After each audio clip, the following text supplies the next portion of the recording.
এটা varsity, friend circle, পরিবার, organisation, workplace সকল ক্ষেত্রেই অ্যাপ্লিকেবল। যদি কেউ আমাদের কাছে আইডিয়া নিয়ে আসে, আমরা সাধারণত এমনভাবে বলে থাকি যে এটা তো আমি 1 বছর আগেই ভেবে রেখেছি, লিখে রেখেছি, অ্যাপ্লাই করতেছি।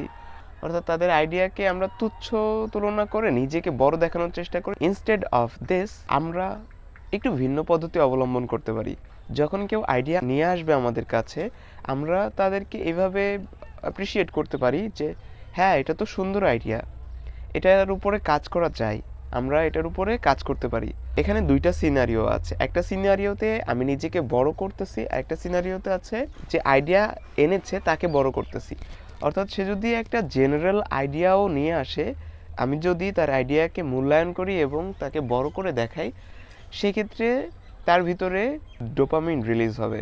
অর্থাৎ human brain pain and pleasure প্রিন্সিপালে কাজ করে। অর্থাৎ যখন আমাদের ভিতরে ডোপামিন রিলিজ হবে, তখন আমরা সেই কাজটা রিপিটেডলি করব।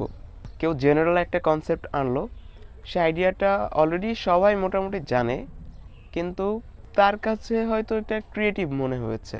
সো যখন সে একটা জেনারেল টপিক নিয়ে আসে, তখন আমি বলি ওয়ান্ডারফুল আইডিয়া, এটার উপরে আমরা কাজ করতে পারি। মানে আমার বাউন্ডারিতে যখন থাকে তখন সেটা। এটার মাধ্যমে কি হয়, অনেকেই হয়তো এটাকে ম্যানুপুলেশনের আন্ডারে ধরতে পারে যে তাহলে তো রাকিব ভাই এটা ম্যানুপুলেট করতেছে, কিন্তু আলটিমেটলি এটা ম্যানুপুলেশনের আন্ডারে না। ম্যানুপুলেশন কোনটা হয়, যেটা আমি তাকে কাজ করাচ্ছি আমার বেনিফিটের জন্য, তাকে ইনফ্লুয়েন্স করতেছি আমার বেনিফিটের জন্য, সে কিছু পাচ্ছে না, এটা হচ্ছে ম্যানুপুলেশন।